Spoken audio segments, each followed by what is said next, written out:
Good morning students. आज हम बात करेंगे लोकोमोशन इन पैरामीशियम। पैरामीशियम में चलन देखेंगे कि पैरामीशियम किस तरह से अपने एक स्थान से दूसरे स्थान तक गति करता है। पैरामीशियम कॉर्डेटम में लोकोमोशन दो विधियों के द्वारा संपन्न होता है।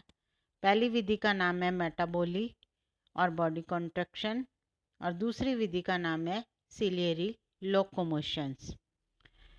बॉडी कॉन्ट्रैक्शन या मेटाबोली जो है वो पैरामीशियम में शारीरिक संकुचन से भी गति प्रदर्शित करता है। इस प्रकार को मेटाबोली कहा जाता है।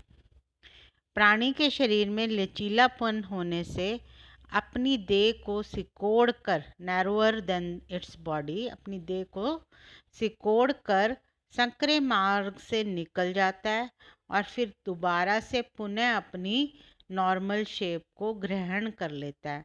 अपने नए आकार, जो पुराना पूर्वत आकार था स्लीपर एनिमल्क्यूल का, वो उसको ग्रहण कर लेता है।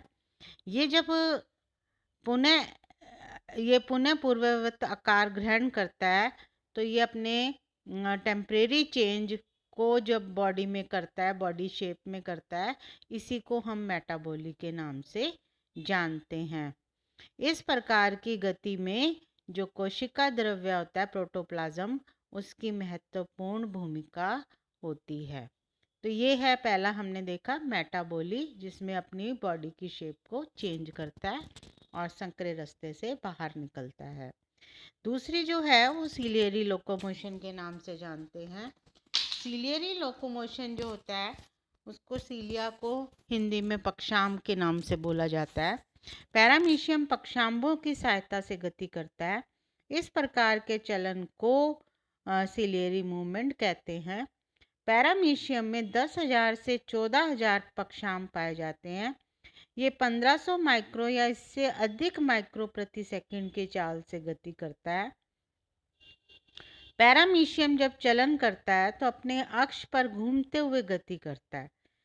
गति करते समय प्रत्येक सीलिया पेंडुलम के समान दोलन करता है। इस तरह जब सीलिया पेंडुलम के समान दोलन करता है तो दो स्ट्रोक्स उत्पन्न करता है। ये दो स्ट्रोक्स को हम बोलते हैं, डायग्राम में भी देखो, ए स्ट्रोक है इफेक्टिव स्ट्रोक और दूसरा बी जो डायग्राम में है वो है रिकवरी स्ट्रोक। अब इसमें इफेक्टिव स्ट्रोक में क्या होता है, सीलिया जो है ये तेजी से होता है। इस दौरान जो है सीलिया कुछ वक्रित हो जाते हैं और दृढ़ रहते हैं।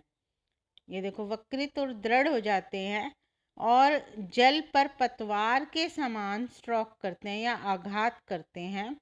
इसके परिणाम स्वरूप पैरामीशियम आघात के विपरीत आगे की ओर गति करता है।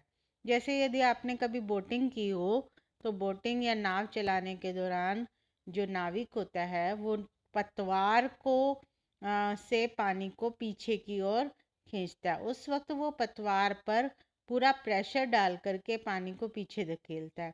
ये जो पतवार है ये सीलिया के इक्वल मानी जाए। सीलिया जो है वो पतवार की तरह कार्य कर रही है और इसमें ये क्या कर रहा है, पैरामीशियम नाविक है जो अपने सीलिया को इतना दृढ़ और वक्रित कर देता है और उस पानी को पीछे की ओर धकेल देता है।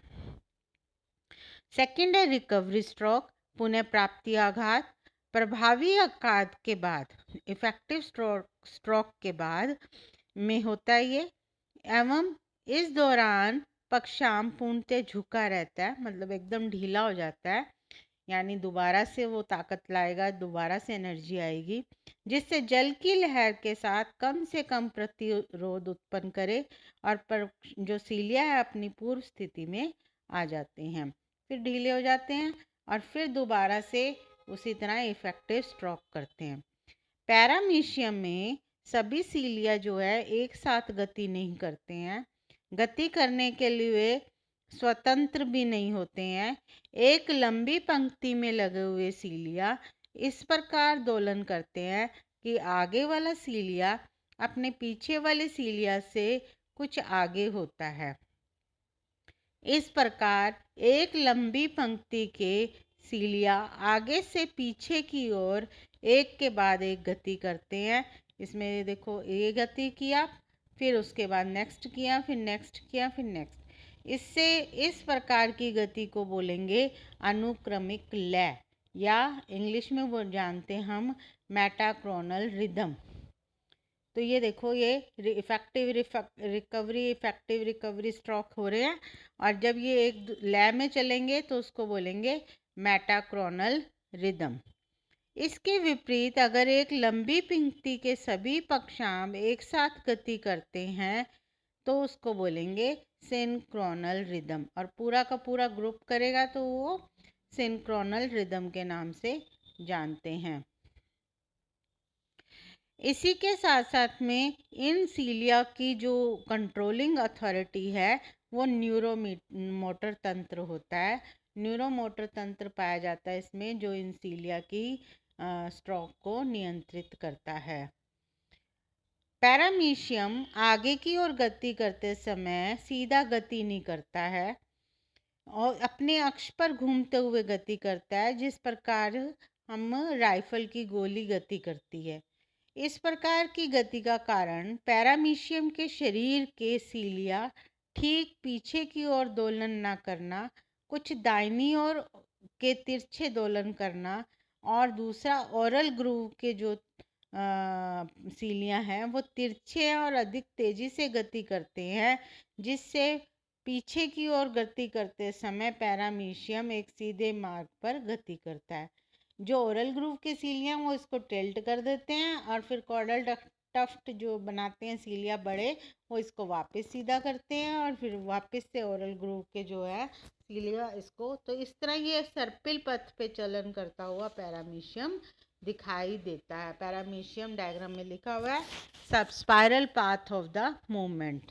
तो इस प्रकार से जो है पैरामीशियम अपने इस अनुक्रमिक लय की वजह से ये एक सीलिया का स्ट्रोक दिखाई देता है। और इसमें कौन कौन से तंत्र काम करते हैं, इसमें ये ज़्यादातर बेसल बॉडी, काइनेटी और इंफ्रासिलियरी सिस्टम या काइनेटी सिस्टम जो होता है वो सीलिया को गति कराने के लिए उत्तरदायी होता है। तो ये इसी तरह आज का हमारा लेक्चर कंप्लीट हुआ। इसमें हमने आज देखा locomotion of paramecium. Thank you.